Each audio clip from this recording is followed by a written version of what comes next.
Hey everyone, welcome back to the What is Money show. I'm sitting down again today with Mr. Max Hillebrand, and I think this is our capstone episode for going into The Ethics of Liberty by Murray Rothbard. And we're going to start today with this topic of the origin story of the state. And Rothbard cites a quote here by Thomas Paine from Common Sense that I'd like to read to start. And this is on the origin of kings and of the state. Thomas Paine writes, quote, "Could we take off the dark covering of antiquity and trace them to their first rise, we should find the first of them nothing better than the principal ruffian of some restless gang whose savage manners or preeminence in subtlety, not sure about that word, obtained him the title of chief among plunderers, and who by increasing in power and extending his depredations overawed the quiet and defenseless to purchase their safety by frequent contributions." That word subtlety, I think that's used to describe the serpent in the Garden of Eden as well, which is interesting. And then, the way that I interpret this is that the emergence of the state, or kings and the state, I guess, is really just like a mafia, right? These are people or groups charging for defense from the very antagonisms that they themselves threaten or inflict. Yes, and that goes again to the basic definition of what a state is, right? Institutionalized theft on large scale with the legal justification to do so in a certain jurisdiction. Mm-hmm. And the question is, how did we end up with this, right? And then one common argument is that if there were multiple kind of protection agencies, then they would continue to fight amongst each other, basically. And there would continue to be crises that cannot be settled, right? As ultimately physical force is what actually allocates resources. So whoever is the most forceful, there would be a lot of constant physical force and violence, presumably, in between those private security firms, and therefore a natural monopoly, so to say, emerges where the highest level of security is provided if there's one trusted third party that is the only legitimate user of force, being the state. And therefore, all conflicts can be collapsed down to one decision maker again. And we have that ultimate judgment, so to speak, which makes things easier. As long as the central party is honest, so to say, which oftentimes, of course, it's not.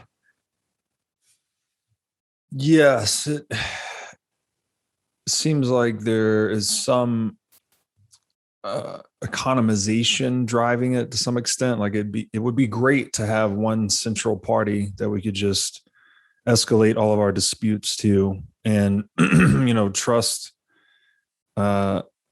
Ideally they'd be benevolent or incorruptible somehow, and you could just have them resolve your conflicts. That would be a great feat of economization for resolving conflicts. But humans being human, the problem is that arbiter, that institution, is always manned by human beings that are corruptible, that can become intoxicated by power, let's say. And that appears to be the problem with statism generally, is that we vest too much power in too few hands. Yes, and what's worth to highlight in this approach is really where it starts, because many people think that there is this immaculate conception to the state, mm-hmm. and that there was some peaceful transitioning where everyone acknowledged the state, and hence we live inside that. But if you truly look at it, that's not how it is. It really isn't. Any type of consent or any definition of consent does not hold up in interactions with the state. So peaceful is not really the word to describe it. Yes, and Rothbard goes on in this chapter. I think we're in chapter 29, where he's dismantling this argument from an author named Nozick, who puts forth this origin story of the state that actually I thought was true. I don't know if I got this indirectly from Nozick because I've never read his work, or if we just derived it from the same source, but he's kind of making this argument that there's a naturally centralizing monopoly for statism. And that, I guess, is just something that kind of like a necessary evil, I guess you would say, historically, and that you needed a monopolist on violence to preserve private property rights and peace within a territorial area so that people could trade and produce wealth. But Rothbard really goes through Nozick's argument in detail and debunks it point by point. I'll read just one excerpt here to give a flavor of Nozick's argument. Rothbard writes, quote, "First, Nozick assumes that each protective agency would require that each of its clients renounce the right of private retaliation against aggression by refusing to protect them against counter retaliation. Perhaps, perhaps not. This would be up to the various protection agencies acting on the market and is certainly not self-evident. It is certainly possible, if not probable, that they would be outcompeted by other agencies that do not restrict their clients in that way," unquote. So the way I interpret this is that protective services emerging on the free market, those that were more restrictive on the property rights of their customers would, in theory, I mean, it makes economic sense that they would be outcompeted by those that were less restrictive. So it doesn't necessarily follow from the argument that we would end up with this natural monopoly of the state, which is absolutely restrictive. Yes, exactly. It's always possible to deviate and to solve a problem in a unique way. And oftentimes a certain solution is good enough for some small attack vector, while not good enough for larger attack vectors. And that can all be considered on a case-by-case basis in a free market society. Yeah, great points. I think, this is a long chapter. He goes through, I think, 10 points of Nozick's argument and just debunks them. I would sum it up to say that I am now questioning my own original view on the origin story of the state, that it seems much more like something, I guess it's less of a natural monopoly, but it does still seem to be, the pivot point seems to be the economics of violence or coercion, which is, again, back to kind of the sovereign individual thesis that the contours of civilization change as the economics of violence or coercion change. So perhaps the centralizing tendency into the nation state, I think a lot of that is driven by, industrial age weapons. Clearly, World War I and World War II allowed us to project force at a much larger scale. So the more aggressive force can be projected across space and time, the larger you would expect the organizations that specialize in violence to grow, because they can project more force, so they can generate more revenue and conquer more lands, et cetera, inflict more taxation, right, under the threat of that force. So I think my big takeaway is to just revisit that origin story a bit and see that if the economics of violence and coercion change, then maybe the state is not so much of a natural monopoly. We would have more of a free market of competing protection agencies if the economics of, let's say, offense and defense were a little bit different due to technology. Exactly. And one additional cool point is that even if it were not, right? So even or in other words, even if the state would be a general great purpose for everyone, then if we would start out in an anarchist free market society, then we would eventually end up being forming something similar to a state, right? Mm-hmm. So even if you would proclaim that view that, hey, I mean, the state is just a natural tendency, then there is no real harm in just trying out anarchy, basically, because you're convinced that it will go back into the state tendency. Yeah, that's a great point. So, yeah, I think that's a topic I'd like to dive into more deeply. I'd like to read more about that. But now I want to shift gears. So I guess the takeaway there is just the origin story of the state is a little bit unclear to me. Seems like it's just something that has been coercively established. It's definitely not a free market phenomenon. I believe that much is clear, but now I'm questioning how much of a natural monopoly it actually is, which is something I'd like to think about more and study more. Yeah, I'm actually thinking that the state stands on quite shaky grounds, and that it's a very obvious scam, and that once really, questioned and analyzed, I'm guessing most people will come to those conclusions. So, or at least people have the capability to come to those conclusions as long as they are rational. And the question is now just how many people wake up, so to say, and realize that the emperor has no clothes. And at what point does that lead to an actual change in macro environments? Yeah, so I think with that, let's transition into the final chapter of the book, which is titled Toward a Theory of Strategy for Liberty. And let me tell you, this chapter is lit. Rothbard just drops fire. I think I highlighted probably half of the chapter. So I'm just going to start working through some of his points here.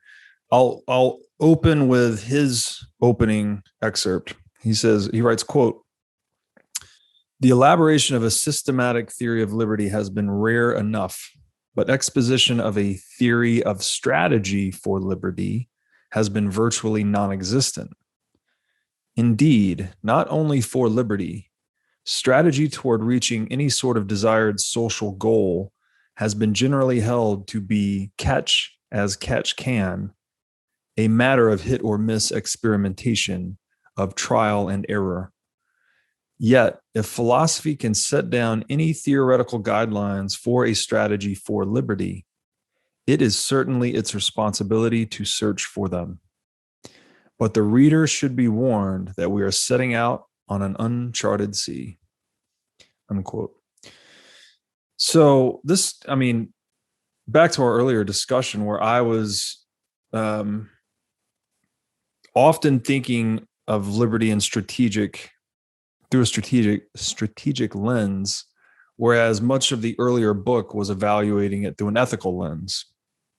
Now Rothbard is shifting into the strategy aspect of liberty. And I think this is a lot, correct me if I'm wrong here, but this is largely his original contribution, right? Not many other authors have written on this. Not many authors have written about much that is in the book entirely, yes. But first of all, building all the understanding that is required to then apply the strategy is already a behemoth. But then, yes, Rothbard is very early in applying the strategy, and of course, not the last. I mean, even this goes till very recently of I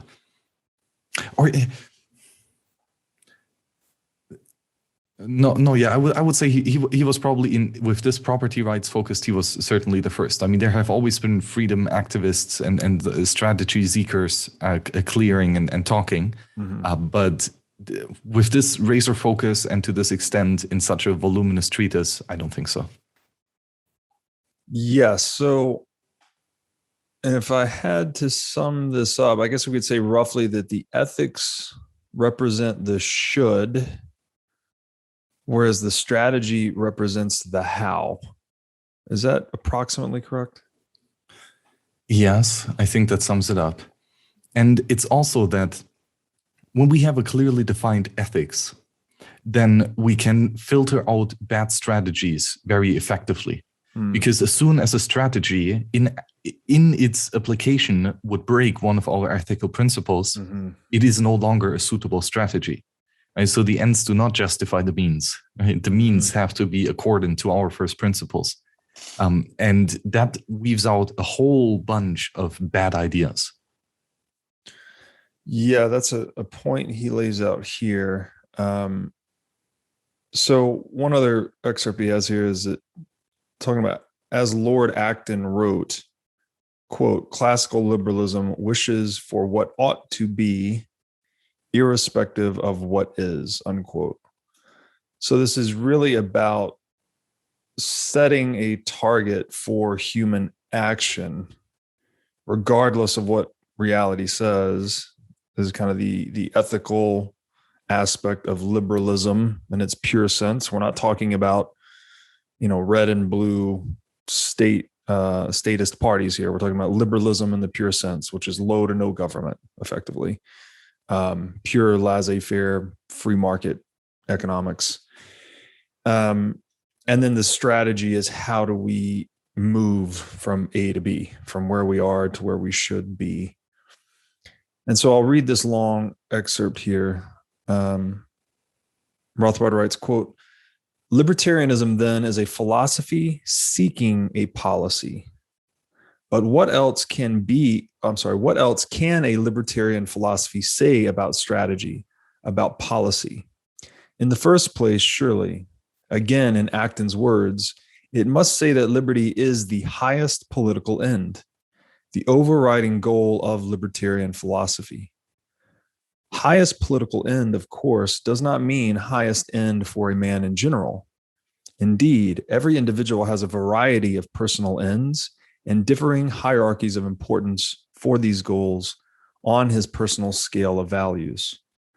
Political philosophy is that subset of ethical philosophy, which deals specifically with politics, that is, the proper role of violence in human life, and hence the explication of such concepts as crime and property. Indeed, a libertarian world would be one in which every individual would at last be free to seek and pursue his own ends, to pursue happiness, in the fallacious Jeffersonian phrase. So I think he's going to really just setting the direction for this chapter, and the point of what he's doing here is to, how do we determine the role of what he's labeling violence here, but again, we can put coercion, compulsion, everything under that rubric of violence, which is effectively aggression against person or property. What is the proper role of that in the sphere of human action is what he is essentially trying to lay out. And I think the point here is that it needs to be directed towards establishing a world where property is inviolable, effectively. Person and property cannot be violated. It's kind of the ideal. I think he's... I guess that goes even further than his conclusions.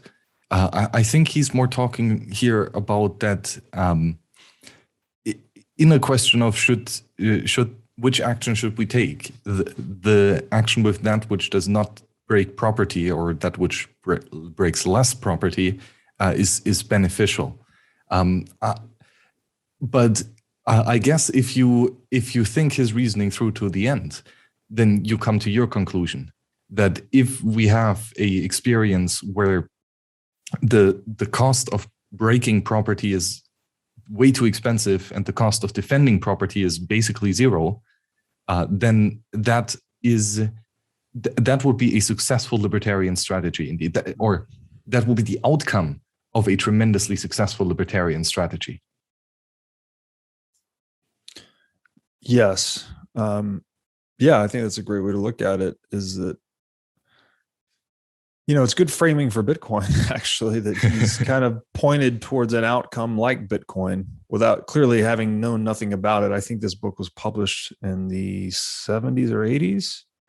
82, I think, 83. 82, yeah. So well before Bitcoin and even really the digital age. But he is... It's very cypherpunk, right? Yes. It's extremely yes, cypherpunk. exactly. Like that really might be the origin of the cypherpunks. Might actually very well be. I know that these people were reading Austrian economics, and especially Rothbard and Konkin and others. So this definitely sparked, I think, the internet and just that computing or that idea of personal computers. Yes. And speaking and communicating freely. That strategy is so genius because it is so pure with property rights. Yeah. So what we are reading here really is the philosophical bedrock of the cypherpunks in many ways. Mm-hmm. Yeah. Which is amazing. I love that, because this points toward that accumulation of knowledge, right, that becomes civilization. Like at first it's just a theory or a strategy or an idea, but then when digital technology comes on the scene, all of a sudden we're able to concretize these ideas of Rothbard into code, right, into something that's implementable and useful, versus just something we're conversing about or talking about or reading. So yeah, that's the idea of cypherpunks write code, and you just put useful tools out there, and people will solve problems with them because that's what people do.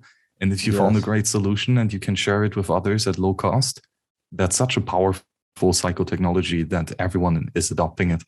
And arguably the exact same logic goes for money. If you have money that is unbreakable, that is unstealable, unforgeable, and fully verifiable, of course you use it, Yes. So the adoption of it is so rapid because it is such a true and useful tool. Mm-hmm. Yeah, that may be an interesting framing too, is that the state was formerly, to some, and there's a lot under the state, clearly, the court system, common law, judiciary, all these things, but it's kind of a suite of psychotechnologies that were they were useful to at least some extent. But going into the digital age, you're able to get much more useful psychotechnologies, like these principles that Rothbard has written about embedded in code. So that's maybe a good framing for what's happening, is we're transitioning off of an older software suite that is less useful really to the user, right? The user is marginalized in the state, clearly. Whereas if you're a user of just Bitcoin and similar dissident technologies, if you want to call them that, you get they're much more valuable to the individual user, because it enables the user to be resistant to the opinions or political leanings of others. Exactly. And non-negotiable, which is great, right? Strong encryption just works. Bitcoin, it just works. And politics has to align itself to it. Yes. Bingo. Okay. So another excerpt here, Rothbard writes, quote, "If liberty should be the highest political end, then what is the grounding for that goal?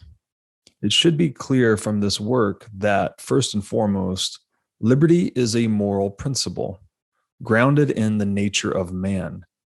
In particular, it is a principle of justice, of the abolition of aggressive violence in the affairs of men.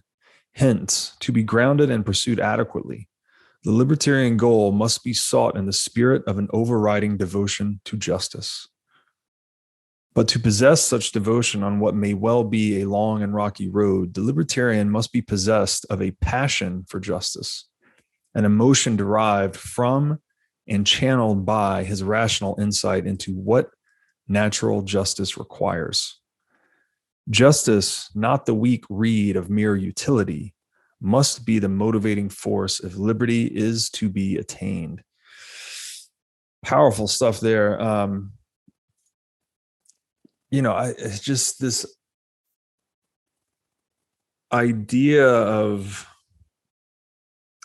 clearly he's spoken a lot to the reason of man, the human reason, the power, the objectivity of human reason, how we should be designing our systems toward this reality of self-ownership. But now he's bringing in the emotional element. It's like, this is not going to be easy, guys. You also need to have this deep burning passion for justice, which I think is a real thing. Like, when you see change in the world, you see this type of passionate element of people really pushing towards something that's meaningful, more than just some cold, hard calculus. There needs to be this human element of emotion to really move the world. Exactly. And this is so important because he says that this is basically the only important or the right way of dealing with this is a passion for justice. Right. So, for example, this utilitarian argument that even if the state were to be great at solving the violence problem, right, and that would be the absolute best way that we could deal with criminals and with aggression in general, then still the libertarian would not choose to go down that path because the state is so fundamentally rotten that even taking a perceived utilitarian gain for it is no justification to break what is so naturally and intrinsically the human property. Yes. I think he mentions that here at some point where he's saying that you can't, in pursuit of this goal, if you violate the goal itself in pursuit of the goal, it's self-defeating, I guess is what I'm trying to say.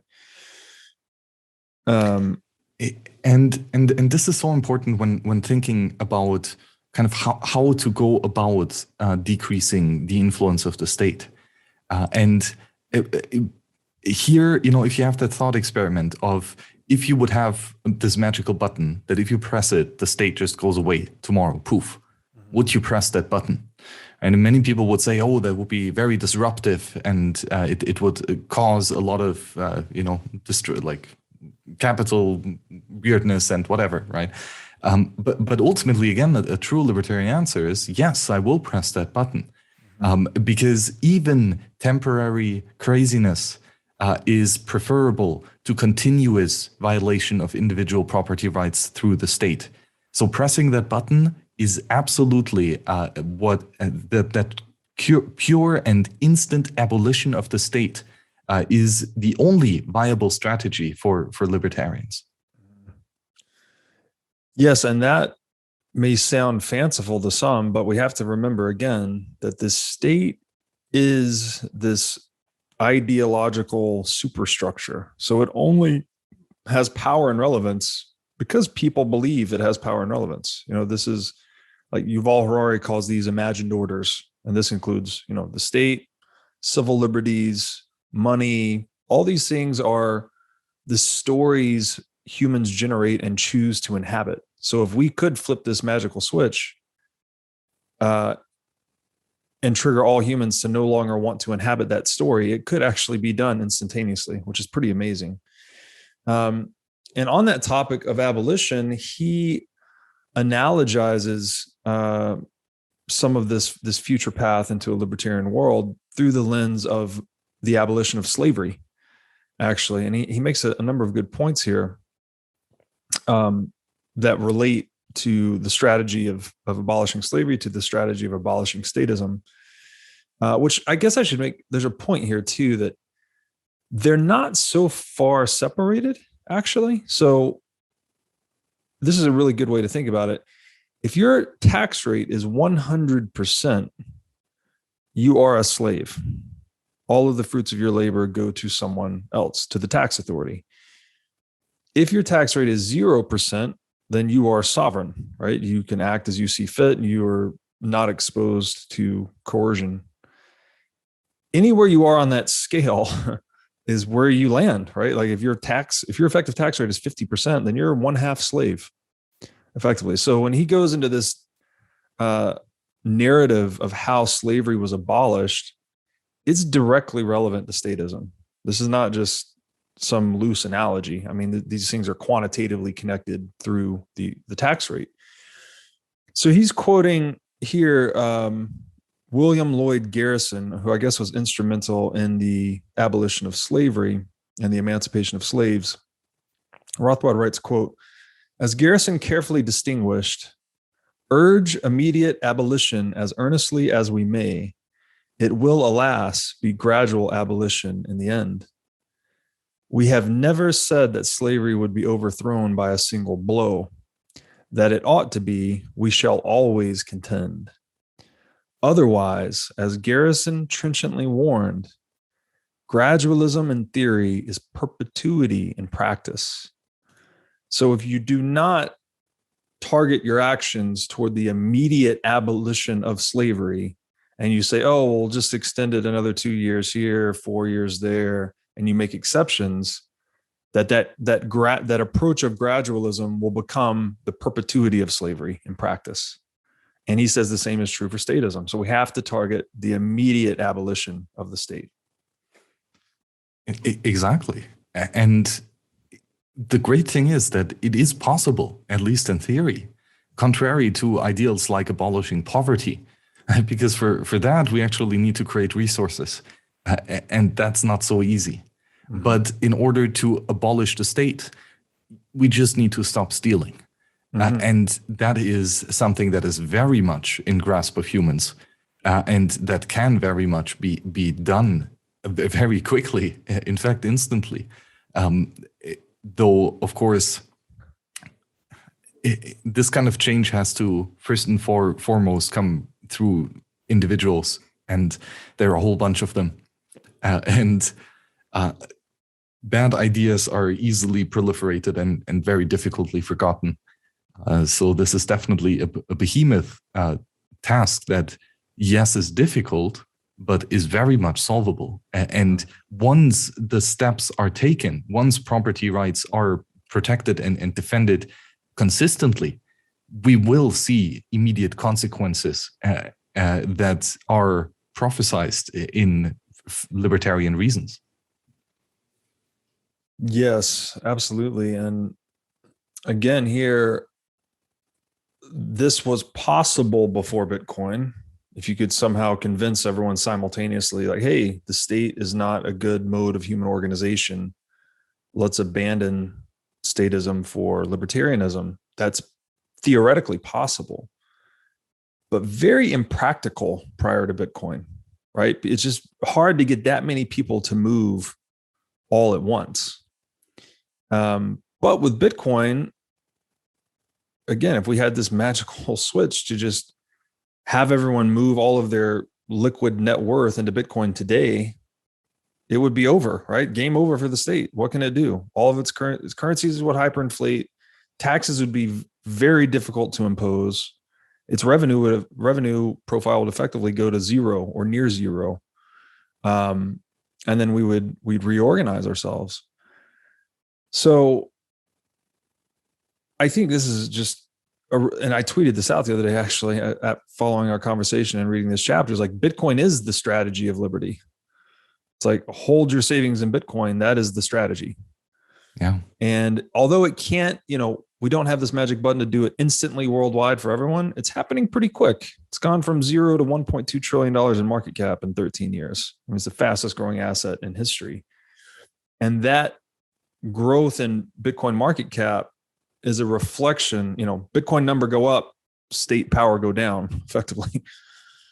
So I'll read another excerpt here that gets into this idea of ends and means. Rothbard writes, quote, "Hence, a strategy for liberty must not include any means which undercut or contradict the end itself, as gradualism in theory clearly does. Are we then saying that the end justifies the means? This is a common but totally fallacious charge, often directed toward any group that advocates fundamental or radical social change. For what else but an end could possibly justify any means? The very concept of means implies that this action is merely an instrument toward arriving at an end. If someone is hungry and eats a sandwich to alleviate his hunger, the act of eating a sandwich is merely a means to an end. Its sole justification arises from its use as an end by the consumer. Why else eat the sandwich, or further down the line, purchase it or its ingredients? Far from being a sinister doctrine, that the end justifies the means is a simple philosophic truth, implicit in the very relationship of means and ends. So, again, as we kind of touched on earlier, but he elaborates, he articulates it better than we did. We cannot have a means which undercuts the very ends it purports to serve, which is very important to his strategy for liberty. But this had me thinking, actually. So I guess maybe an example would help. If the end of libertarianism is inviolable property, right? Inviolable person and property. The point I understand Rothbard making is that you can't violate person or property to achieve that end. Or you can't, maybe he's saying you should not. Or he proclaims here that that liberty and the property, the individual property right, is a higher end than any other end that you could come up with, right? So your end of overthrowing the current ruling party because it's some bourgeoisie proletariat, then, and in order to get there, you're going to kill someone. Then you think that getting your goal of overthrowing the party is more valuable than the life of that person. While in the libertarian strategy, or a libertarian critique would be that this is a wrong priority in ends. And not that the means chosen necessarily are wrong, but that the ends itself is where the fault lies. Understood. The thought experiment that I was running to try and take an extreme example is if, say, we're at the end of World War II, and if someone, this is very hypothetical, clearly, but just bear with me. If there were some situation in which an individual or a group reached a point where if they killed Hitler, for instance, right? I'm just picking Hitler as like the worst guy in the world. Insert whoever you want there. By killing this individual, we could achieve the libertarian aim of inviolable person and property forever. Right? So that would be violating the person and property of Hitler through violence to achieve this aim of inviolable property for everyone forever. Is Rothbard saying that would not be justified? It depends. Is this a time traveling scenario where we travel I was back? trying to go back in time because I didn't want to name anyone alive in modernity, because that would just be shakier ground. So I was trying to pick an isolated historic example, just to highlight the moral conundrum, I guess. Well, if that person in question has done a crime that justifies murder and retribution, then sure. The question is, will that lead to the infinite Garden of Eden and never-ending peace and prosperity? Probably not. So your belief in that might be shattered. But if you would travel back in time to a realm where Hitler has not yet killed anyone or ordered the death of anyone, then no, killing him would not be justified, even if you have the conviction that he will go out and be evil in the future. Because if he hasn't, well, he's innocent. You've answered my question, actually. I don't know how I forgot, but clearly Hitler had violated enough persons and property that the legal retribution sought against him would be morally and legally justified. Exactly. Got it. Okay. So Rothbard's point here would be cannot violate the person and property of anyone that is rightfully innocent to achieve inviolable personal property. That would be self-defeating. Exactly. So if your goal is to have a libertarian society, and in order to reach that goal, you go out and murder people and steal from them, and then obviously you will never reach your end goal, because on the way there, you destroy what you were seeking. Right. So that logical contradiction doesn't make sense. And that's why gradualism is contradictory. We're saying, so we want to have this free society, but in the meantime, 60% slavery, still all right. Yeah. Excellent point. And that's exactly what states do, right? That's what communism was, right? We're just going to murder a few million people to make it the utopia for everybody else. And to your point, and Rothbard's point, that's a fallacy. It's a self-defeating effort. It's a lie, frankly. You can't create a libertarian world or utopian vision of any flavor, any variety, by killing people. It just doesn't work. Exactly. And Rothbard puts this perfectly on point in this small excerpt, and I quote, "The transitional demands then must be framed while A, always holding up the ultimate goal of liberty as the desired end of the transitional process, and B, never taking steps or using means which explicitly or implicitly contradict that goal, liberty." Yes. Yeah, well said. It just seems to me like it's an amazing connection between this writing coming to be instantiated in the cypherpunk ethos. Because as good as, this is all, again, very reasonable, right?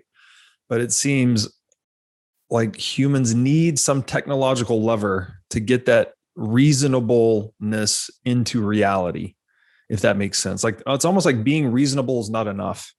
Rothbard could write this, we could circulate these ideas, and maybe it would be enough in this ideal world where we could flip a switch and download this Rothbardian software into everyone's mind, but that's not the way the world works. We need some incentive structure or some technological lever to really bring it in, to make it manifest, frankly. And that's, what Bitcoin is.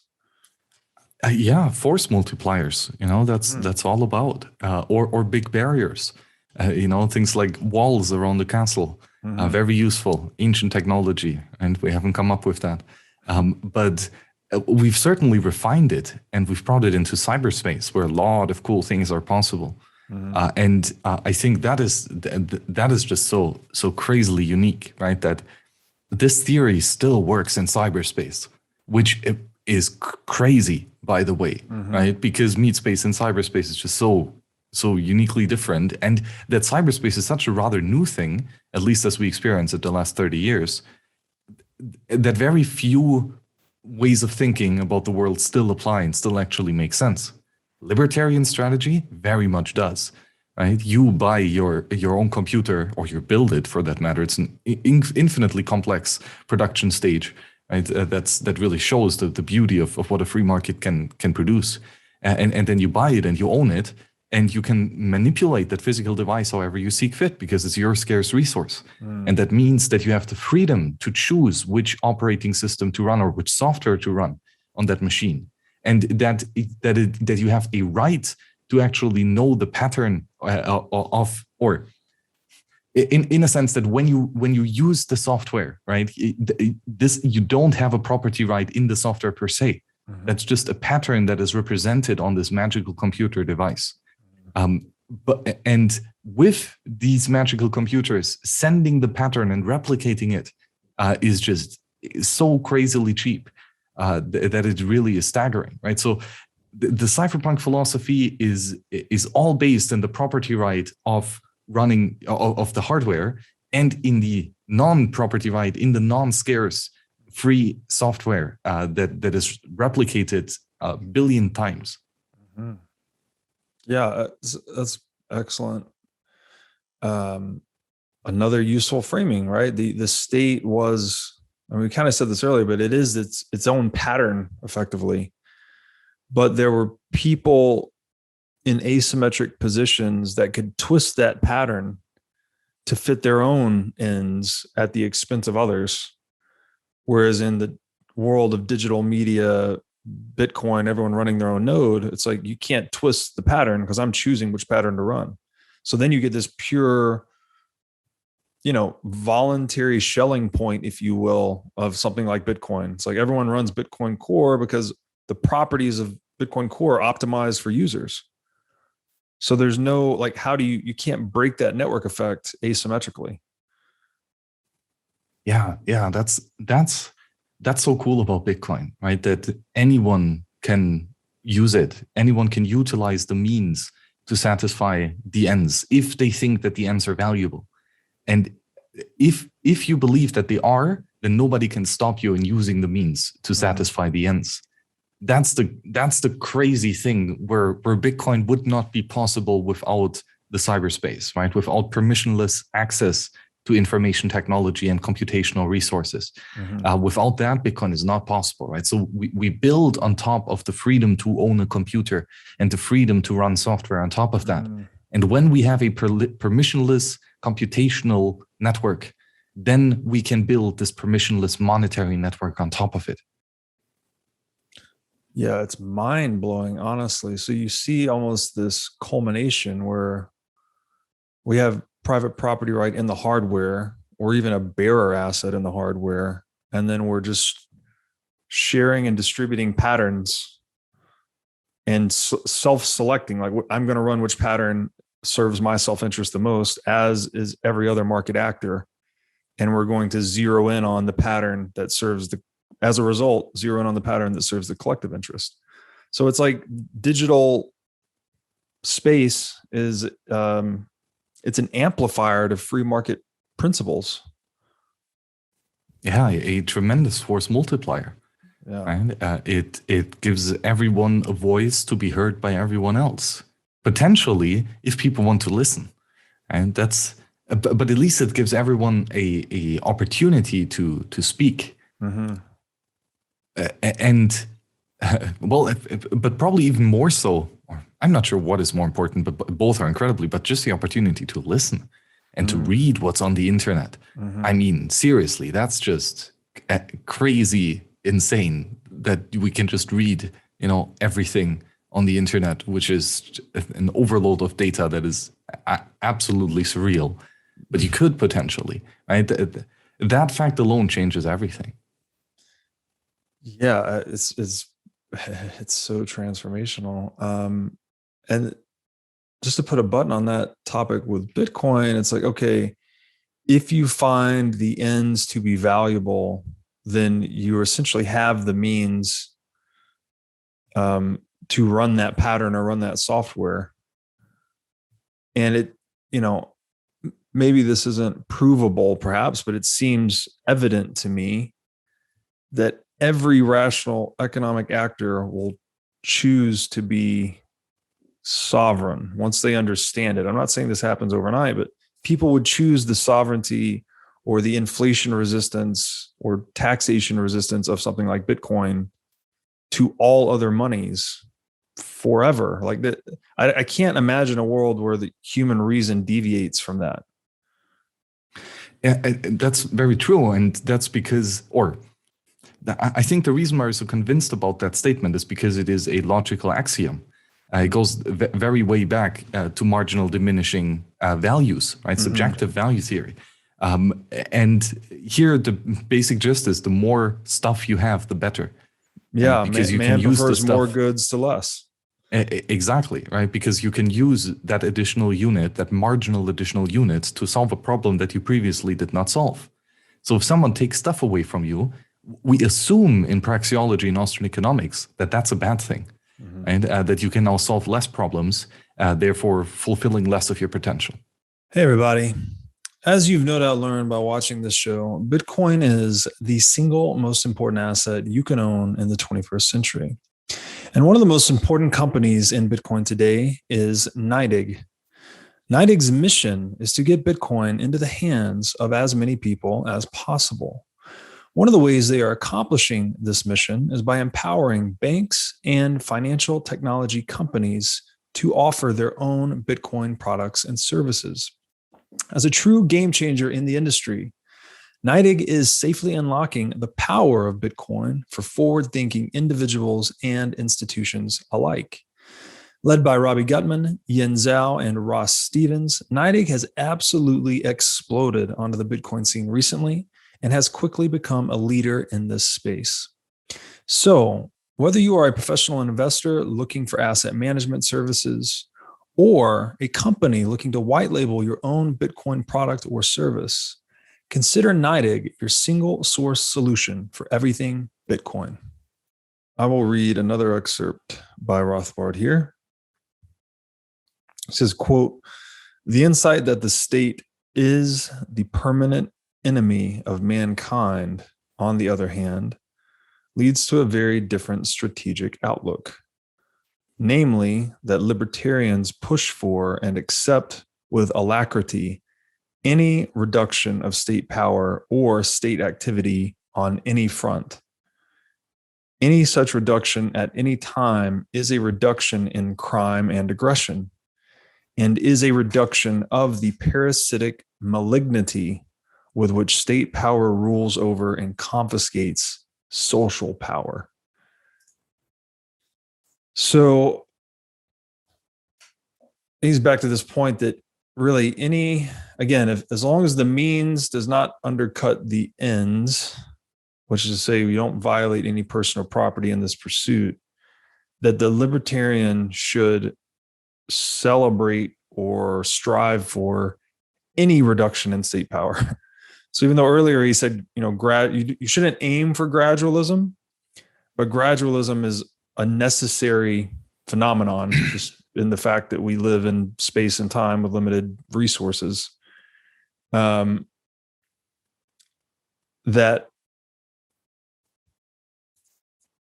any reduction, so you're only going to get gradual reduction. You shouldn't be aiming for gradualism, but gradualism is kind of a necessary, I guess you would say, and that anywhere you can reduce state power or activity on any front should be celebrated and strived for.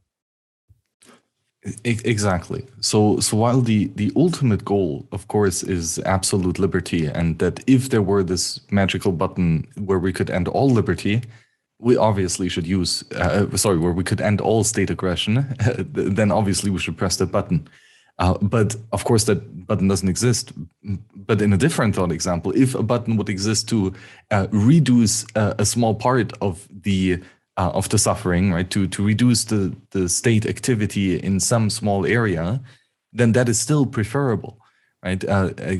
Even small steps actually reducing the state theft is a benefit, and I guess that this is also important here, that we're talking about net itself, right? So a shift in taxing power, for example, right, to reduce some income tax, but therefore increase inheritance tax. That would not improve our situation, right? But removing the income tax and just leaving it as that, not adding it somewhere else, that would be a libertarian step. Yes. So, yeah. All action must be considered on a holistic basis. It's not enough to reduce one form of tax and concede another form to be increased, something like that. That would in fact be that would be disallowed, really, because that would be actually undercutting the ends, right? You'd be moving the opposite direction. You'd be moving further from libertarianism in that case. So that's a great point. Okay, I'll read another excerpt here. Sorry, we're reading so many excerpts, but this, I mean, they're also good. He's dropping so much fire in this chapter.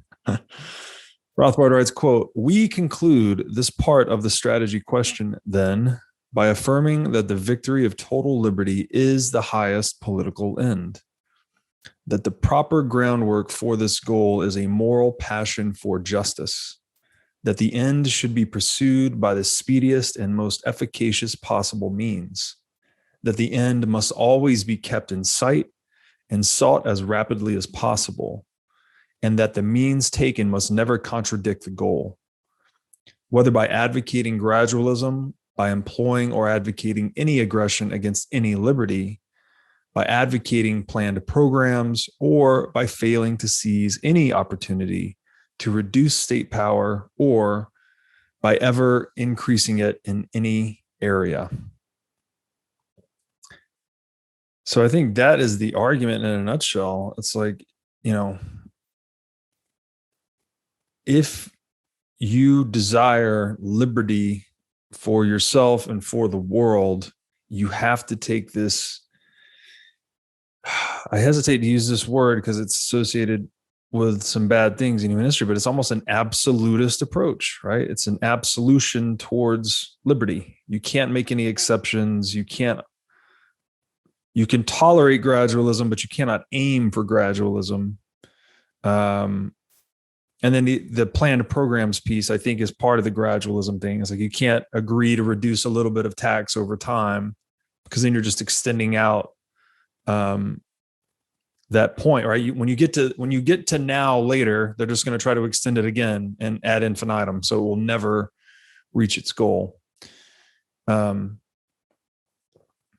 yeah, it's brilliant. It's like, yes, and it's so concise because it is based on a simple axiom: humans act, and its reasoning. The reasoning to come to that conclusion is bulletproof, verifiably. Yes. And then I'll go ahead and read this as well. It says, quote, "The world, at least in the long run, is governed by ideas. And it seems clear that libertarianism is only likely to triumph if the ideas spread to and are adopted by a significantly large number of people.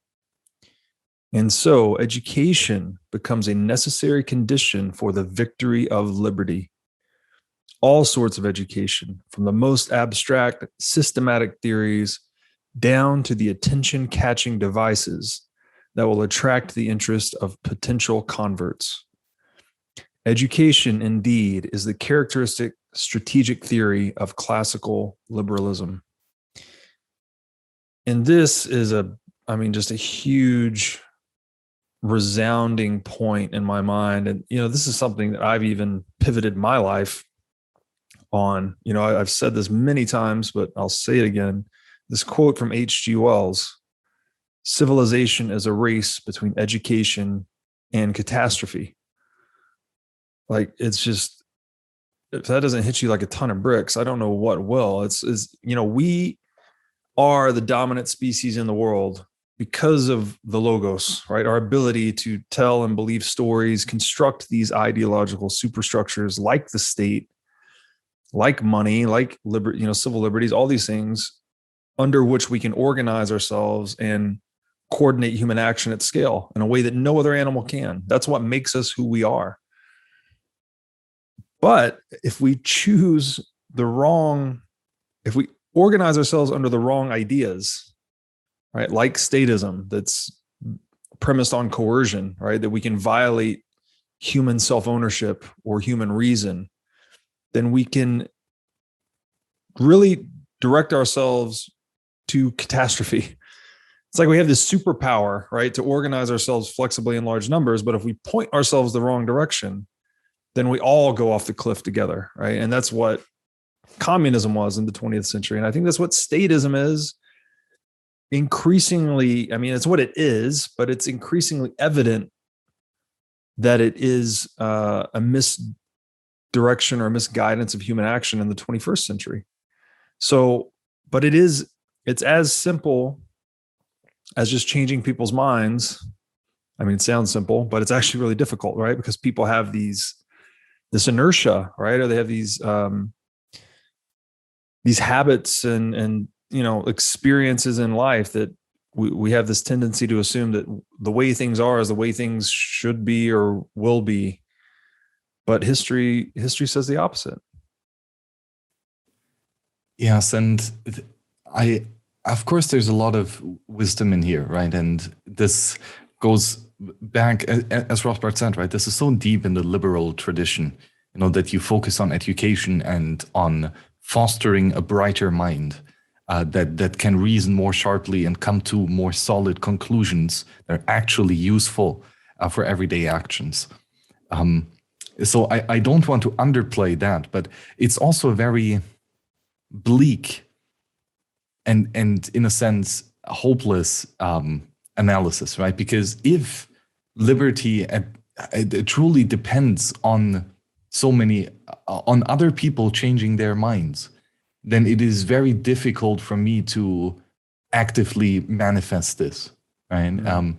It's not something that I can kind of bring about myself, right? And here is maybe where the cypherpunks truly are punks, and and just say, well, how about we still try?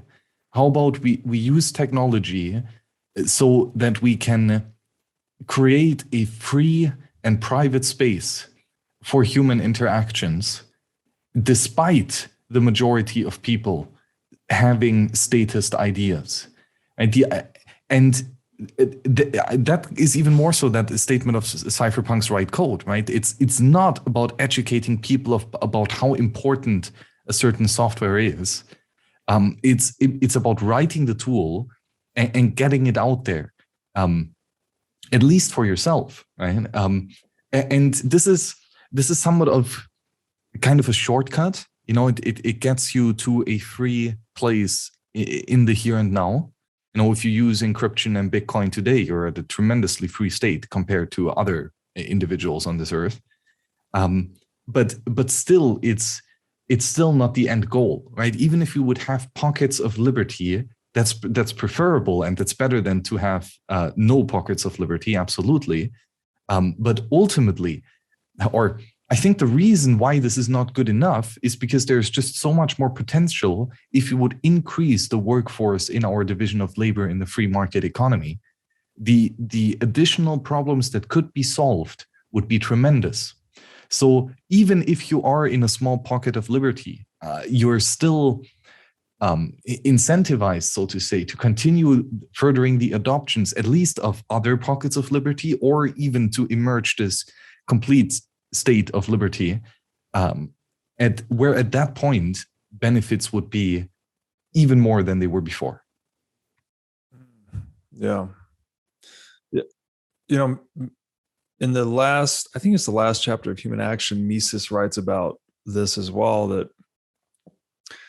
the general argument he makes is that a tool, like a physical tool, will tend to outcompete in the marketplace. Like if a hammer is better at driving nails at a lower price, it'll tend to proliferate and outcompete the other hammers. But he said there's a subtle difference when it comes to ideologies. And that is not necessarily the best ideology that just wins out in the marketplace. Maybe in the long run, as Rothbard's saying, like in the long run, it should. But what is the long run, right? Is it 1,000 years? I don't know. But in the short run, it's clear that false ideologies can outcompete and become really big, right? That's, again, what communism was. And I think now democracy is sort of facing the same fate. All these different flavors of statism, fascism went this path as well. So you can have opinion shaping individuals support one of these ideologies and make it very popular and implement it, wrap it in all these, moralistic forms of camouflage and sell it to people.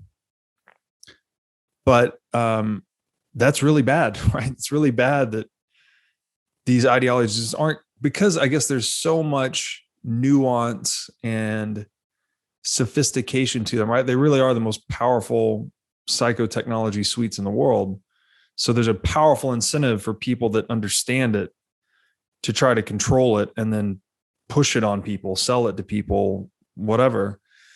So education is just, it is the ultimate weapon, right? It is the ultimate weapon. You can tool or weapon. What is the old saying that every tool is a weapon depending on how you hold it? I guess that's true for education as well, because, you know, we can educate people about the principles of libertarianism, where it's like, you know, no coercion, no violence, inviolable property, etc., which is by definition in their best interest. If we're talking to a person, if we're talking to a person that prefers, you know, abundance to poverty, yet we're competing with ideologues that may be trying to educate, quote unquote, educate, which is really more like propagandize people into other forms of organization. So this whole conflict really takes place in the ideological sphere, right? It's kind of between educators and propagandists, maybe is the right delineation. Yes,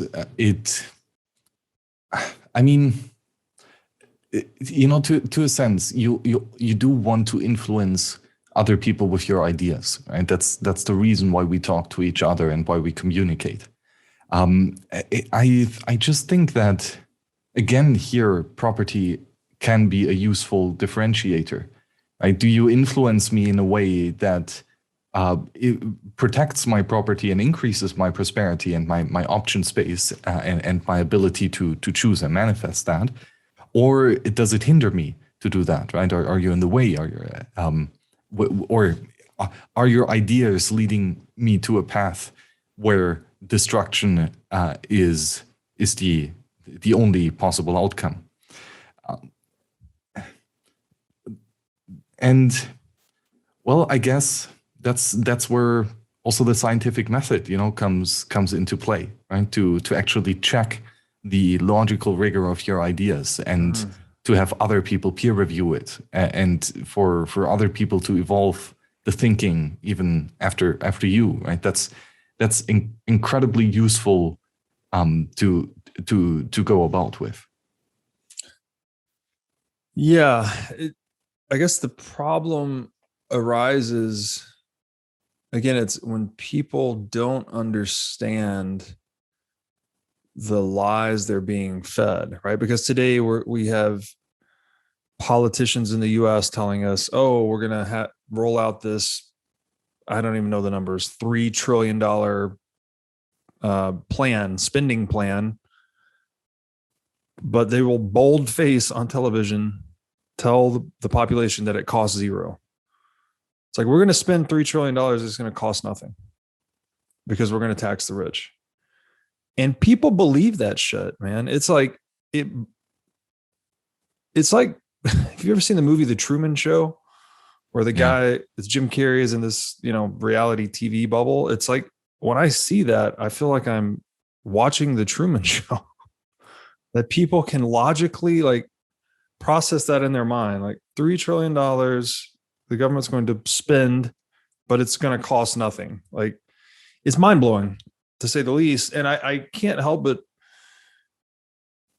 wonder if the lies that the state is able to get away with, like, they're preying on the ignorance of, they're preying on widespread ignorance, let's say, to get people to believe that bowl of bullshit they're selling.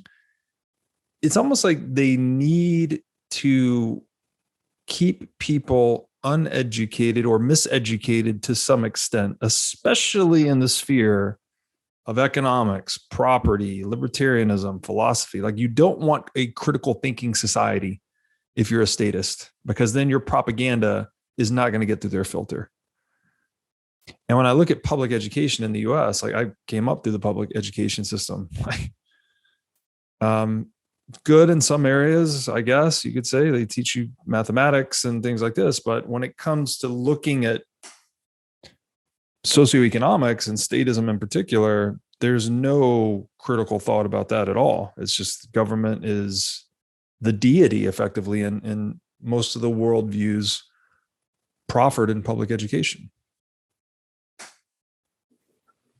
Yeah, and now the question is, can we get out of that without the mass education campaign, right? Because that's a difficult thing, you know, this mass scale propaganda. And sure, I mean, we're doing great works with the Bitcoin memes and stuff, right? But it's still very difficult. And here is again why we still need tools in the here and now to establish pockets of liberty, even though the masses are vehemently against liberty. And this is where censorship-resistant technologies of cyberspace are so critical. And I really do believe that they are the kicker that have not been there before, right? The incredibly cheap cost of protecting property, and therefore protecting it that much that it becomes unbreakable. That is such a game changer that now the profits, so to say, can move over and protect themselves, you know, encrypting their money, encrypting their communications, and then from that strong position, kind of preach by example, you know, acting out in that free realm, to ultimately, you know, show that it's possible and that it's doable. And this is, I think, going to be an example that more people can and will follow, especially when they see the prosperity that is possible on the other side, you know, that the grass is a lot greener over there. So that's why I'm still struggling with this, because ultimately I am convinced that we need a mass adoption of liberty ideas. The majority of people will need to upgrade their psychotechnologies to liberty. But Bitcoin is this great roundabout way of bootstrapping it. You know, two people running Bitcoin and connecting can make it work.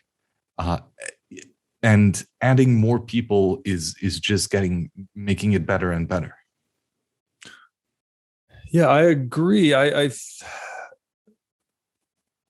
Again, my view tends to be that it's tech creates our behavior in a lot of ways, right? I'm just thinking of, I mean, I guess it's a bit of a rabbit hole, but I'll just say that incentives, in my view, are the soil from which our character traits spring. You know, like we're going to adopt strategies based on the incentive schemas we inhabit. And so to get people to take liberty seriously, you need Bitcoin. I just don't know, you know, you could have this minority of cypherpunks pre-Bitcoin that would probably go on and be successful and grow to some extent, but to really implement it globally, right? To change people's minds, to encourage education, to your point, to financially or give educators the ability to financially support themselves and represent the value of libertarian principles. That's all like from Bitcoin, right? Bitcoin is what lets them be independent and wealthy, and then educate, right, through decentralized digital means. Yeah, great conversation there. I want to go into this point now, or Rothbard is distinguishing between right opportunism and left sectarianism. And he's describing that in any social movement, in the progress of any movement dedicated to radical social change, i.e., to transforming social reality toward an ideal system, there is bound to arise two contrasting types or deviations from the proper strategic line. And this is something he actually got from the Marxists, which is the right opportunism and the left sectarianism. So I'll read an excerpt describing that. Right opportunism, in its pursuit of instant gains, is willing to abandon the ultimate social goal and to immerse itself in minor and short-run gains, sometimes in actual contradiction to the ultimate goal itself. In the libertarian movement, the opportunist is willing to join the state establishment rather than to struggle against it, and is willing to deny the ultimate goal on behalf of short-run gains, e.g., to declaim that while everyone knows we must have taxation, the state of the economy requires a 2% tax cut. The left sectarian, on the other hand, scents immorality and betrayal of principle in every use of strategic intelligence to pursue transitional demands on the path to liberty, even ones that uphold the ultimate goal and do not contradict it. The sectarian discovers moral principle and libertarian principle everywhere, even in purely strategic, tactical, or organizational concerns. Indeed, the sectarian is likely to attack as an abandonment of principle any attempt to go beyond mere reiteration of the ideal social goal and to select and analyze more specifically political issues of the most urgent priority. In the Marxist movement, the Socialist Labor Party, which meets every political issue with only a reiteration of the view that socialism and only socialism will solve the problem, is a classical example of ultra-sectarianism at work. Thus, the sectarian libertarian might decry a television speaker or a political candidate who, in the necessity to choose priority issues, stresses repeal of the income tax or abolition of the draft while neglecting the goal of denationalizing lighthouses. I'll read one more little piece here. Sorry, this is a long one. It should be clear that both right opportunism and left sectarianism are equally destructive of the task of achieving the ultimate social goal. For the right opportunist abandons the goal while achieving short-run gains and thereby renders those gains ineffectual, while the left sectarian, in wrapping himself in the mantle of purity, defeats his own ultimate goal by denouncing any necessary strategic steps in its behalf. I could not help but see in this dichotomy between left and right that Rothbard's laying out the spectrum of shitcoining to Bitcoin maximalism, where the opportunist would be the shitcoiner, right? They'll just do whatever they can. They'll abandon moral principle, presumably to advance short-run gains, as Rothbard's saying. Whereas Bitcoin maximalism seems like more of the approach that wraps itself in the mantle of purity, and that even talking about or exploring ideas or asking questions can be seen as impure. And I'm not, again, we can't just say Bitcoin maximalism is one cohort, right? There's definitely a toxicity across the spectrum. So I guess here I would be referring to the most toxic form of Bitcoin maximalism. What do you think about that? What do you think about this idea of opportunism versus, I'm sorry, what was the second one? Opportunism versus the sectarianism. I think with the sectarianism, it goes even it goes even further. It's that you're so convinced or so always focusing on a kind of predefined answer that you negate actual steps that should be taken that needs a more fine-grained analysis than just the broad socialism will fix this. And to be honest, that's I noticed that also, like on both sides of the argument, especially on libertarianism. Just saying, "Oh, the market will fix this," is the easy way out. That oversimplifies and that fully embeds in a very pure form the libertarian ideal, but that obviously is not enough to actually get the job done. Right? There are actionable steps missing which are necessary to get there. So this is kind of where we have to become, a bit cautious. Like, the sorry, the left leaning side would basically be, to we want to have Bitcoin adoption, but now we're going to team up with nation states to force people to use Bitcoin, right? The classic El Salvador story. That's here the right opportunism, right? We sacrifice our principles just to onboard a couple million people earlier than they otherwise would have. While kind of the left sectarianism is, maybe, to be too focused on thinking that Bitcoin is the only goal and neglecting to search other opportunities that solve our problem better, right? Either to get more into detail or to actually even use different technology. Yeah, and I'm wondering here if it's the singular focus of either the right or the left that blinds that cohort to other possibilities, right? If you're singularly focused on short-term gain, you're obviously going to miss the long-run target, right? Your high time preference, right? You're sacrificing the end for immediate, I guess the ultimate end for more immediate ends, effectively.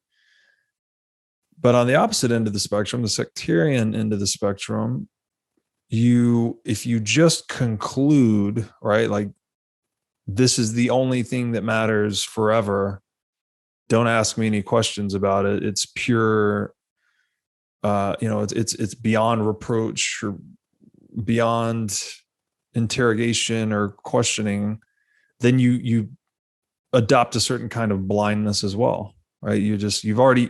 There's a saying that a free mind never concludes. So if you just completely concluded and you're dogmatic about one approach, then you're going to be necessarily blind to others.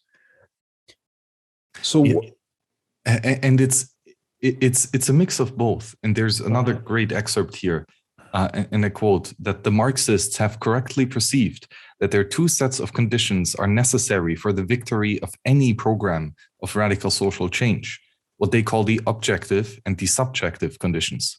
The subjective conditions are the existence of self-conscious movement dedicated to the triumph of the particular social ideal. Conditions which we have been discussing above. So the subjective is, basically that we have something good to work towards, basically. And then the objective conditions are the objective fact of a crisis situation in the existing system, a crisis dark enough to be generally perceived and to be perceived as the fault of the system itself.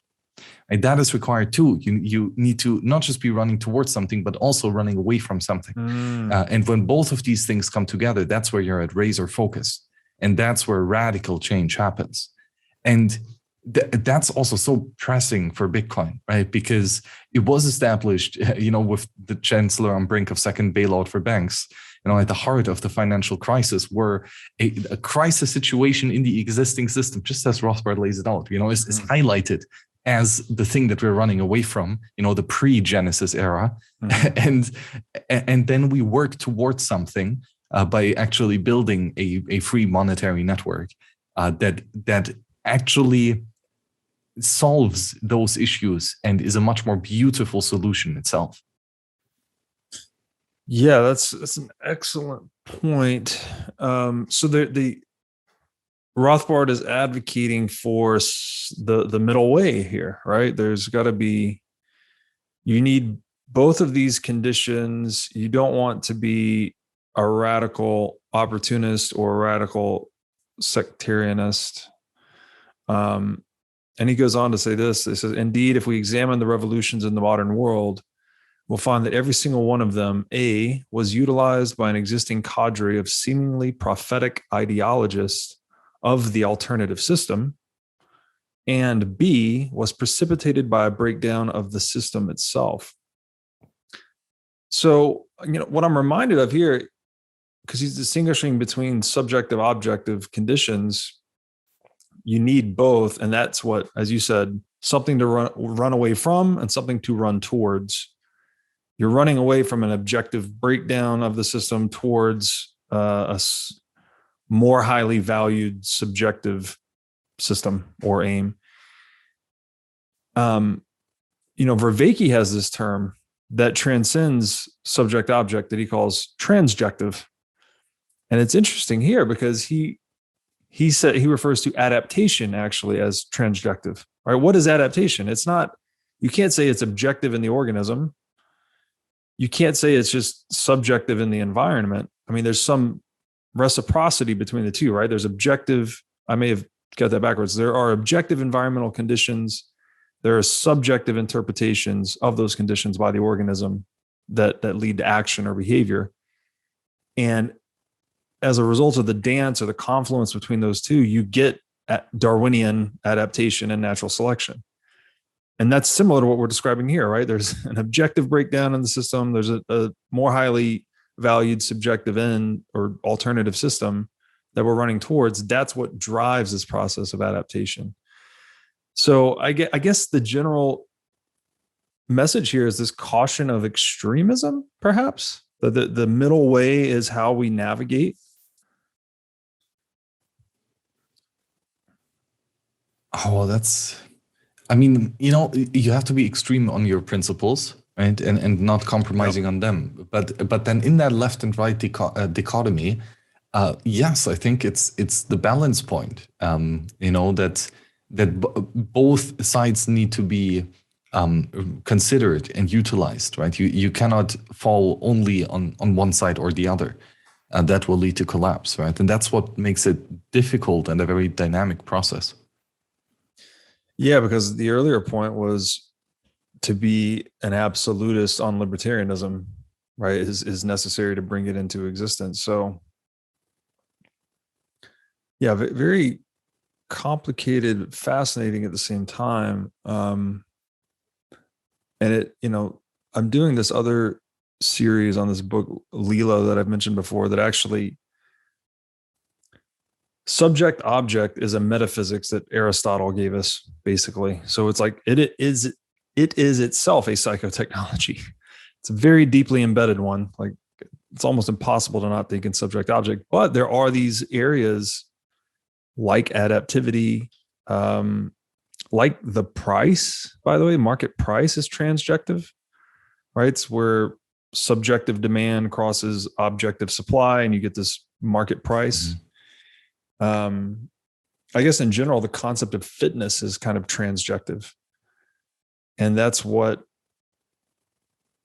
going on here, right? Is we're trying to establish better fitness, right? Better fitness of individual to the world, individual to system to the world, etc. Yes. Okay. So time for another long excerpt. This one, well, I'm just going to read it first, and then we'll talk about the points. Rothbard writes, quote, "But in the first place, why should libertarians be optimistic even in the long run? After all, the annals of recorded history are a chronicle, in one civilization after another, of centuries of varying forms of despotism, stagnation, and totalitarianism. May it not be possible that the great post-17th century thrust toward liberty was only a mighty flash in the pan, to be replaced by sinking back into a gray and permanent despotism. But such superficially plausible despair overlooks a crucial point. The new and irreversible conditions introduced by the Industrial Revolution of the late 18th and 19th centuries, a revolution itself a consequence of the classical liberal political revolutions. For agricultural countries in a pre-industrial era can indeed peg along indefinitely on a subsistence level. Despotic kings, nobles, and states can tax the peasantry above subsistence level and live elegantly off the surplus, while the peasants continue to toil for centuries at the bare minimum. Such a system is profoundly immoral and exploitative, but it works in the sense of being able to continue indefinitely provided that the state does not get too greedy and actually kill the goose that lays the golden eggs. But fortunately, for the cause of liberty, economic science has shown that a modern industrial economy cannot survive indefinitely under such draconian conditions. A modern industrial economy requires a vast network of free market exchanges and a division of labor, a network that can only flourish under freedom. Given the commitment of the mass of men to an industrial economy and the modern standard of living that requires such industry, then the triumph of a free market economy and an end to statism becomes inevitable in the long run. Wow. Well written. Again, highlighting this progression where we had what he described as a revolution in the classical liberal political ideology that led to the implementation of these ideas in the Industrial Revolution, that then created this kind of virtuous cycle of more wealth, more freedom, on which we're kind of scaffolding higher towards a higher form of civilization. And we are living through that, right? This wasn't that long ago. It's talking about the 18th and 19th centuries, we figured this out. Prior to that, if you've ever seen the global GDP chart for like the past 2,000 years, it's basically flat forever until the 17th, maybe it's the 18th century. It just absolutely explodes. It goes parabolic in the industrial age. It seems like, this is a cause for great optimism, actually. It's like, viewed over the longest course of history, we're moving well in the right direction towards libertarianism, but over shorter time spans, as we're seeing today, we're clearly deviating the opposite direction pretty substantially. Yes, but I'm not so sure if I understand Rothbard's reasoning here, because he's basically saying that after we've had kind of this one spark of liberty thinking in the 1700s, out of that emerged the Industrial Revolution, and that has proven to be that has proven to alleviate a lot of ends, to solve a lot of problems for everyday people. And I guess he's argumenting that people now got used to having those problems solved. And the only way to solve those problems is in a free market system. Therefore, people will want to have a free market system in order to get those ends that they cannot otherwise get. Uh-huh. But I guess, the problem is that once you forget what level of prosperity can actually be achieved, or even if you cannot even imagine it, right? The seen and the unseen and the unrealized. So if you cannot imagine a superior state, and if you kind of got used to how shitty it is, then that lack, that's kind of lacking. And we saw that in people in communist times. They didn't really know that there was that much greater stuff outside. And then there is no real desire for liberty because you don't know that there is a higher possible end that could be strived for. So I don't know if that's actually, conclusive argument for liberty will be there in the long run. Yeah, clearly it's a forward-looking statement. The way I interpret it is that I heard it put like this once, that it's hard to take things away from people once they're used to having them. And this was that particular phrase was in regard to government intervention, right? Like someone had talked about government censoring the internet worldwide. And it seems like that would be a pretty hard act to accomplish, at least in the Western world, because people are just so integrated with the internet, right? Work is integrated with the internet, et cetera, et cetera. So maybe Rothbard's point here is that, people have just become accustomed to a certain standard of living. And if the state intervention becomes so excessive that it actually starts to retrogress that standard of living, that people will push back.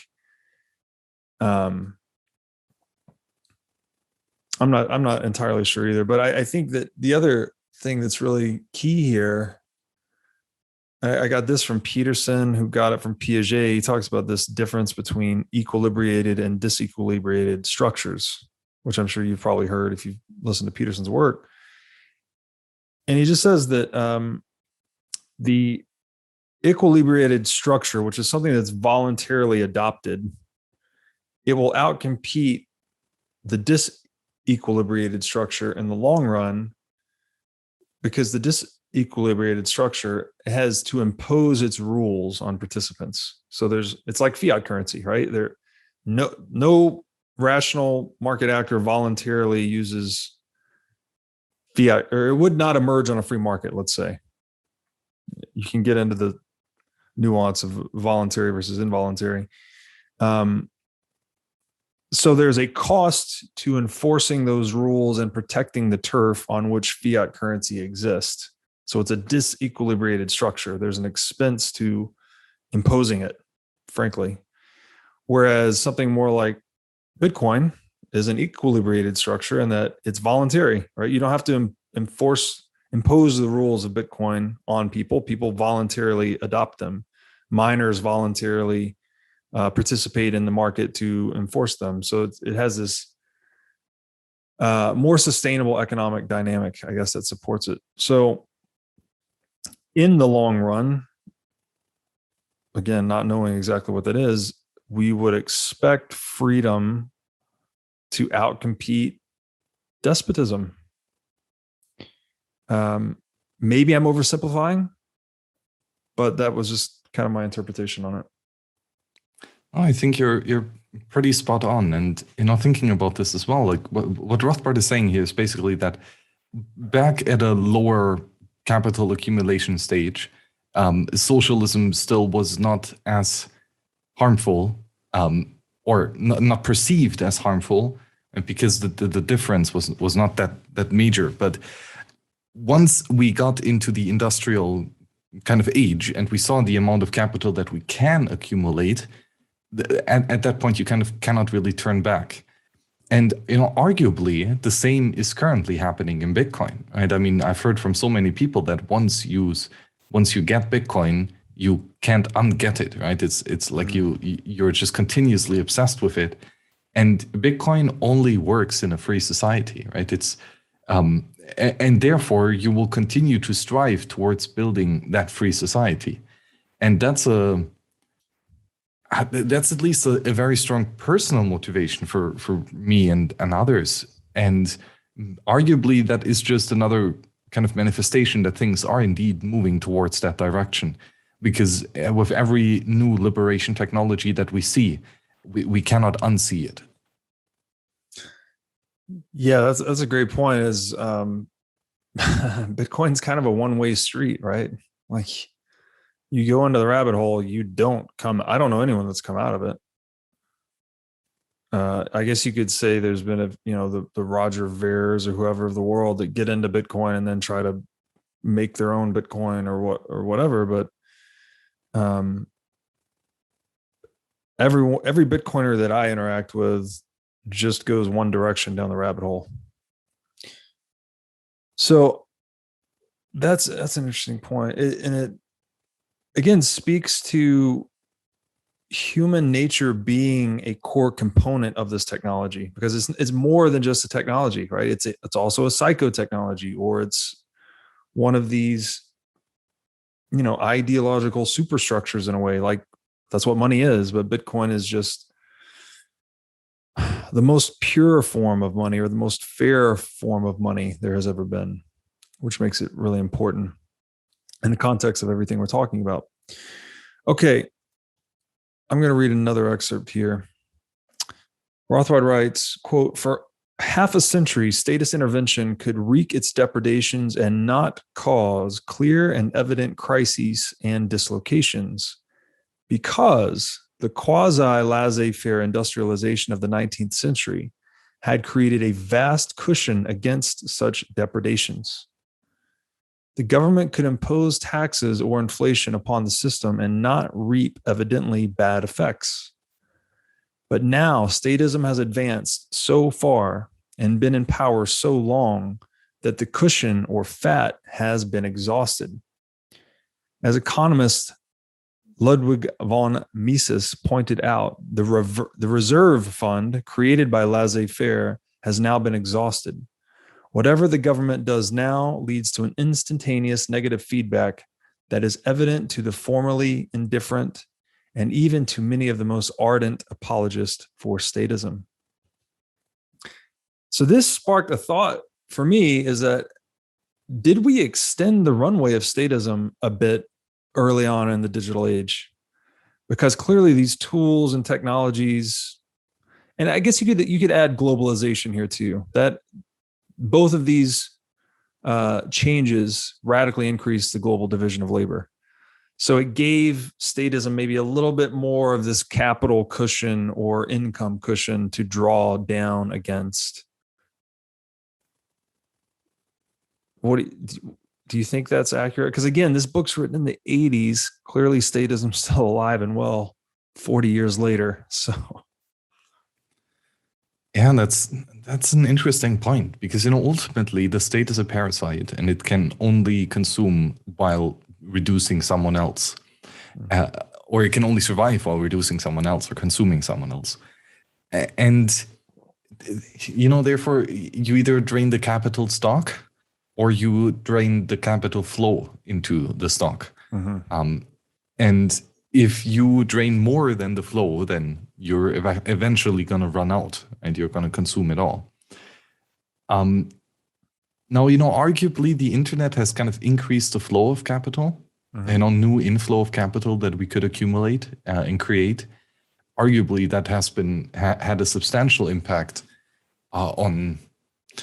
And therefore, the parasite had kind of a rejuvenated host, mm-hmm. who we could longer leech from. Now, arguably, I mean, if that were correct, then that would be very sad for Bitcoin, because we're all getting filthy rich with Bitcoin, and that would mean that a lot of people get again stolen from. So, yeah, it's interesting to think about that. It's for all of the benefits that we highlight of digital tools and technologies, that there might be kind of this weird negative aspect early on, just by giving statism, like you said, a rejuvenated host, I think is a good way to put it. Okay, we're making a lot of progress here. I'm going to read another excerpt. Rothbard writes, quote, furthermore, all the various forms of statism have now been tried and have failed. At the turn of the 20th century, businessmen, politicians, and intellectuals throughout the Western world began to turn to a new system of mixed economy, of state rule, to replace the relative laissez-faire of the previous century. Such new and seemingly exciting panaceas as socialism, the corporate state, the welfare warfare state, etc., have all been tried and have manifestly failed. The call for socialism or state planning is now a call for an old, tired, and failed system. What is there left to try but freedom? I love this paragraph, and it makes a ton of sense, but I am equally disenchanted by the calls for socialism I see in the modern age. I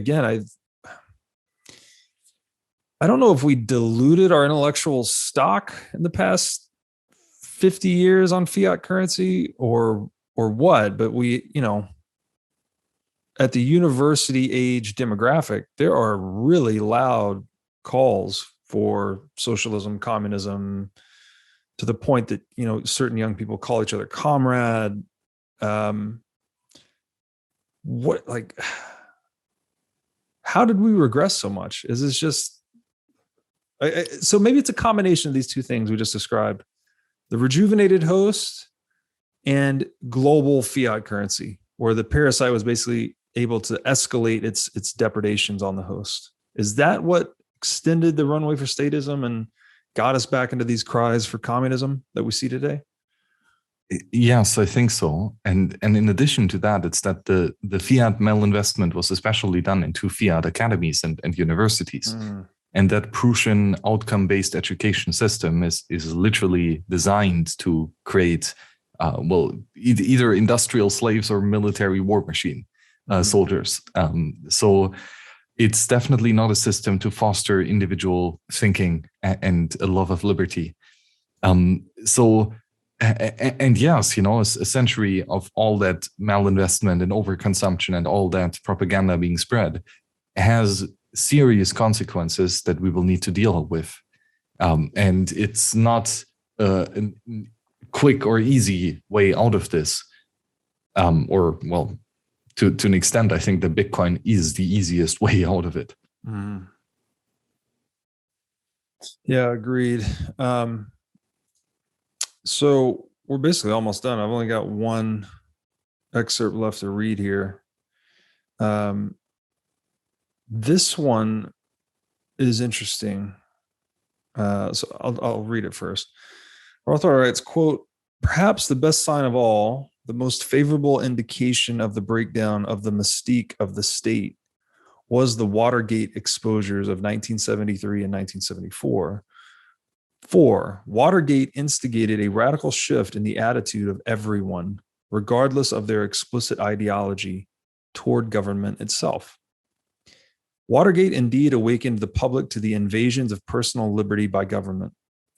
More important, by bringing about the impeachment of the president, it permanently de-sanctified an office that had almost been considered sovereign by the American public. But most importantly, government itself has been to a large extent de-sanctified. No one trusts any politician or government official anymore. All government is viewed with abiding hostility and distrust, thus returning to that healthy distrust of government that marked the American public and the American revolutionaries of the 18th century. In the wake of Watergate, no one would dare today intone that we are the government, and therefore that anything elected officials may do is legitimate and proper. For the success of liberty, the most vital condition is the de-sanctification, the delegitimation of government in the eyes of the public, and that Watergate has managed to accomplish." So, again, agreed. Like, I wasn't around for that, but we've heard about it, and but it seems like Rothbard failed to conceive of, maybe it was the going off the gold standard, again, in combination with globalization and digital age, that rejuvenated the host and then allowed the state to aggress against property more easily or at lower cost or greater scale. But the on the positive note, it seems like the same aspects he's highlighting about Watergate, in that it created the de-sanctification of government and the American presidency in the eyes of the American public, and shifted the attitude back towards this distrust of government that characterized the American revolutionaries, for instance. It seems like that is happening a lot again today. Post-COVID, COVID's almost like a neo-Watergate. I don't know. I mean, at least this might be confirmation bias or whatever, any number of biases, because clearly I'm very far on the libertarian side of the spectrum. I don't know anyone that trusts government. I don't know anyone that actually believes that government operates in your best interest. That's got to be positive in the long run, because it's more aligned with truth, right? It's aligned with all the truths that Rothbard highlights here about statism. Yeah, that's certainly it. But I still heard a bunch of people calling for lockdowns and mask mandates, or cheering on Bitcoin legal tender laws. Those are all just showcases that we're still far from having convinced everyone that freedom is actually that, and not just to do lip service to liberty, but to actually live by it and die for it. I think that we're still quite far off. And actually in hindsight, after our reread through this, I think Rothbard he sounds a bit kind of too optimistic, or maybe if the only strategy to liberty were truly to educate the people and to spread the ideas of liberty, if that were truly it, then I would be pretty hopeless, I think, at this point. I don't think that that's enough. Maybe in the very long term, maybe not. But that's, I think, where, as Rothbard later also puts at the end of the book, right, that we will see so many new and young researchers and scholars evolving these libertarian ideals. And that certainly did happen after Rothbard's death. I mean, just for reference, Rothbard has not one single time used a computer. He was always a typewriter kind of guy. Wow. And he is completely out of that realm of cyberspace. Is truly one of those last of that generation. And he could be even more optimistic than he lays out here. And with understanding what you, Robert, lay out so beautifully, is that we just make property unbreakable. It's just that inviolable property right through strong encryption and all these beautiful systems. That is the game changer. That is the kicker in the libertarian strategy that I think was missing. But we needed to have that long era before, where it really was more about thinking about the fundamental principles of liberty, to then apply them consistently, not just in meat space, but also in cyberspace. But when having that focus on property rights and individual prosperity, then we can achieve not just wonderful things in meat space, which we've arguably seen if you zoom out, but even more so in cyberspace. Right? Free software is just eating the world because it is aligned to true principles. And with cypherpunks writing that code and actually creating the technologies that will manifest irrefutably the inalienable sovereignty of individuals, that is such a infinitely more hopeful outlook on the prospect of liberty. And that's just wonderful to see. Even Rothbard was so optimistic here. But there's so much more that we can treasure and be thankful for, that we have in our arsenal towards a state of liberty. Yeah, well said. I agree that if absent a Bitcoin, there's just so much individual inertia, or maybe we could just say the incentives just weren't there, right, to get people to act. And maybe in the long run, it would have happened. But again, it's kind of like you need the hard times to incentivize people to change and, adopt new systems, right? That's how America was born, frankly, right? There were really excessive taxation, excessive statism, right, gave birth to the American Revolution. So, which in turn gave birth to the internet, yes, computer technology. Yeah. So through the lens of a strategy towards liberty, Bitcoin is like the libertarian ace in the hole, right? Yeah. Just it goes so far, because this is not just a technology so that people can manifest the expressions of their priorities and preferences adequately, right? It's even more so that it decreases the ability of state agents to do that, right? Because it is a sound money, it actively reduces the amount of capital of the state, like tangibly. And the even more crazy thing is that the amount of capital that is being reduced from the state hands depends solely by the individual action of people getting paid in Bitcoin. That's the button that you need to push to go for instant abolition of government, is to just get paid in Bitcoin. And that gets you so far towards that complete abolition of the state. It's incredible. And it's thanks to the use of information technology, the cost of pressing that button has been reduced to basically nothing. Yeah. And it will continue to get reduced, and it will continue to get more and more flashy and shiny with nice features, so that more and more people will continue to press that button. Yeah.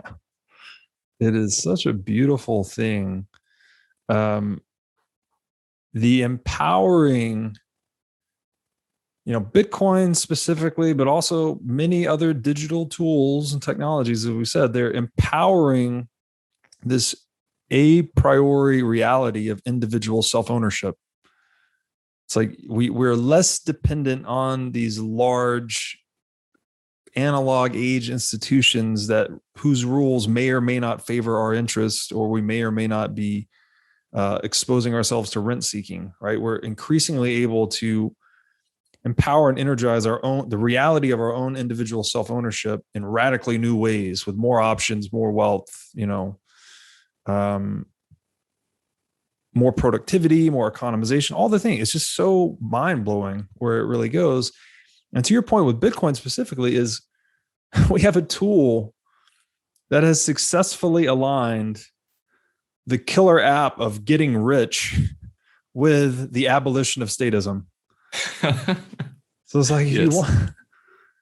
It's incredible. It's like, it is the ultimate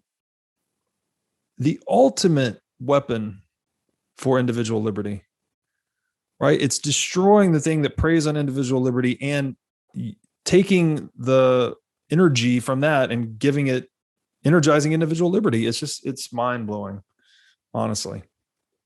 Yeah, it truly is, and this just shows of how much we have further refined the argument in just 40 years or something. That's really insane. Because again, like Rothbard is super bullish without any of these technologies of cyberspace, and it's great that he had that level of foresight, even before this. But now that we have the benefit of hindsight and seeing what kind of technology is available at us and how that changes the picture, it just strengthens his argument even more. If we continue to apply those principles and that reasoning, we can just see where the outcome will take us. And it's a absolutely beautiful place. So to become an extreme radical and to go for extreme liberty and the immediate abolition of government is all of a sudden no longer that of a crazy or scary notion. It really is stepping up to the plate and fulfilling your potential. Well said. Max, I have to thank you because we have done quite the long series here. I think these ideas are extremely important. They need to be more widely disseminated if we are to move into this better future that Rothbard has largely helped us describe.